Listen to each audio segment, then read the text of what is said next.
Hello বন্ধুরা, কেমন আছো সবাই? আশা করি সবাই ভালো আছো। অনেকদিন পর আজকে ফ্যামিলিকে নিয়ে একটু ঘুরতে যাওয়ার পরিকল্পনা করেছিলাম।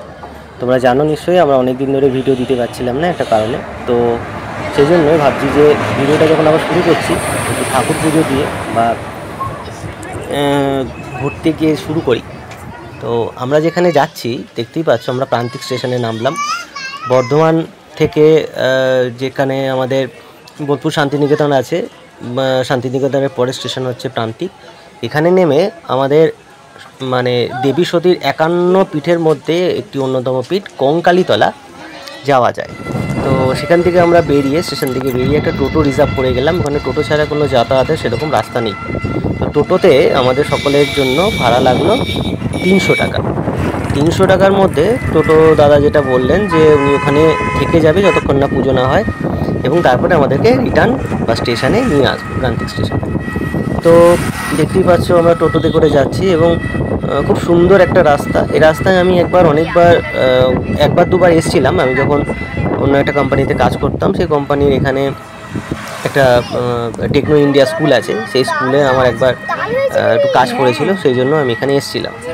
তো দেখতেই পাচ্ছ এখন আমরা টোটো করে মোটামুটি মন্দিরের কাছাকাছি চলে যাচ্ছি, এবং মন্দিরের আশেপাশে আমরা অনেকগুলো ঘর মানে দোকানপাট এই সমস্ত দেখতে পাচ্ছি, মন্দিরে যেরকম দোকান হয়।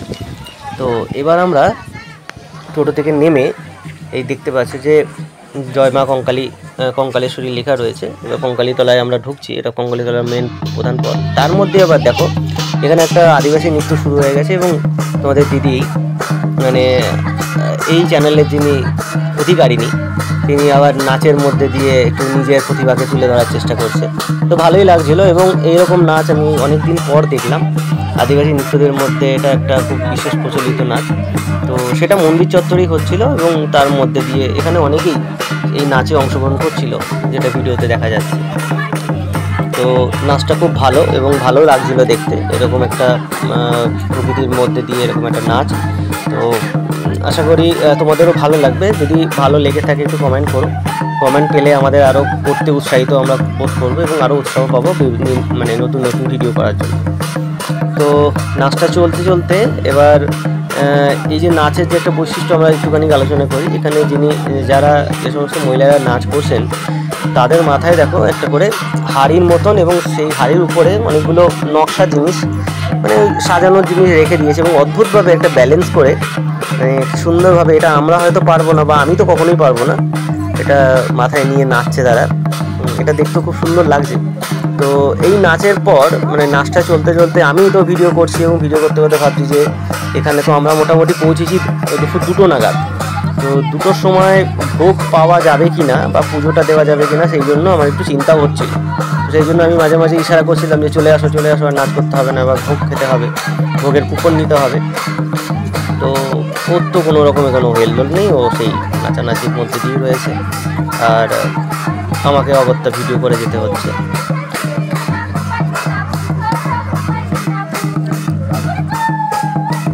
দেখতেই পাচ্ছ এখনো নাচ চলছে।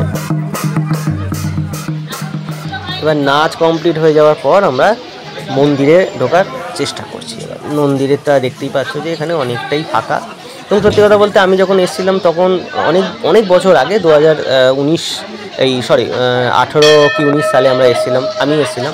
তখন কিন্তু মন্দিরটা এরকম এত সুন্দরভাবে পরিষ্কার পরিচ্ছন্ন বলো বা এই যে বাঁধানোটা বলো, এটা কিন্তু ছিল না এরকমভাবে।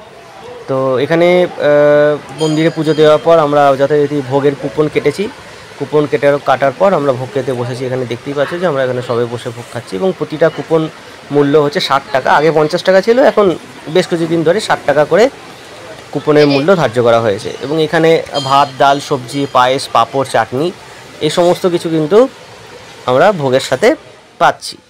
ভোগ খাওয়ার পর সেই শক্তিকুণ্ড দেখতে পাচ্ছি, যেখানে কথিত আছে যে এই কুণ্ডের জল, বীরভূমের সমস্ত জল শুকিয়ে গেলেও এই কুণ্ডের জল কিন্তু শুকায় না, এবং এখানে দেবী সতীর যে দেহ অঙ্গ দেহপ্রস্তর সেটা এখানে নিমজ্জিত রয়েছে। তো আমার ছেলে তো এখানে একটুখানি যথারীতি দুষ্টুমি করে।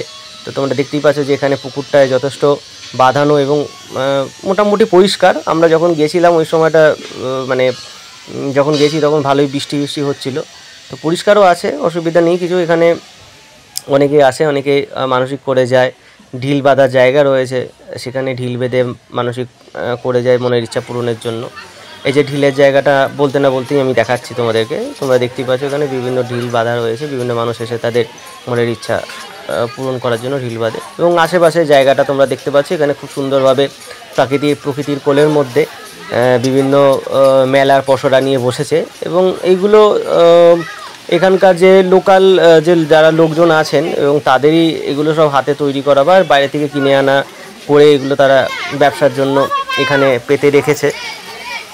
তো আমরা একটুখানি সেই জায়গাগুলো একটু ঘুরছি এবং ততক্ষণে বৃষ্টি শুরু হয়ে যাওয়াতে বুঝতেই পারবে যে অনেকেই কিন্তু সেই মেলা ছেড়ে বা মেলাটাকে কমপ্লিট করা বা শেষ করার চেষ্টা করছে। তো সবাই এখান থেকে গুটিয়ে নিয়ে যাচ্ছে মেলার যে সমস্ত জিনিসপত্রগুলো, কেননা হঠাৎ করে বৃষ্টি শুরু হয়ে গেছিলো এখানে।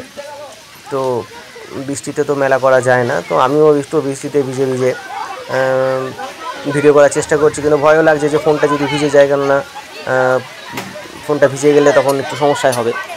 তো তবুও যতটা পারছি তোমাদের জন্য একটু ভিডিও করার চেষ্টা করছি, তো তোমরাও দেখে একটু বুঝতে পারো। তো এবার আস্তে আস্তে আমরা একটু মন্দিরের দিকে যাচ্ছি। আর একটা কথা বলে রাখি, সেখানে যে কোনো সতীপীঠে আমরা যখন যাই, এটা জেনে রাখা ভালো। আমি জানি তোমরা সবাই জানো, তবুও যদি কিছু না জানো কেউ, তাই জন্য একটু বলে রাখি।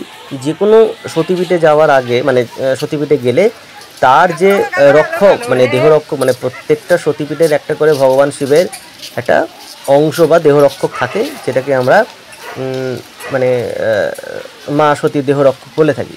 তো এখানে কিন্তু কঙ্কালীতলার দেহরক্ষক আছে, মানে শিব ঠাকুরের একটা অংশ, সেটা হচ্ছে এটাকে বুরুল দেব বলা হয়। তো সেই মন্দিরটা আমরা দেখতে পাচ্ছি এখানে, এটাই হচ্ছে সেই সতীপীঠের কাছে যে শিব মন্দির আছে সেটা, তারই অংশ। সেখানে আমরা এখানে শিবলিঙ্গটাকে দেখতে পারবো। এখানে মজার কথা হচ্ছে যে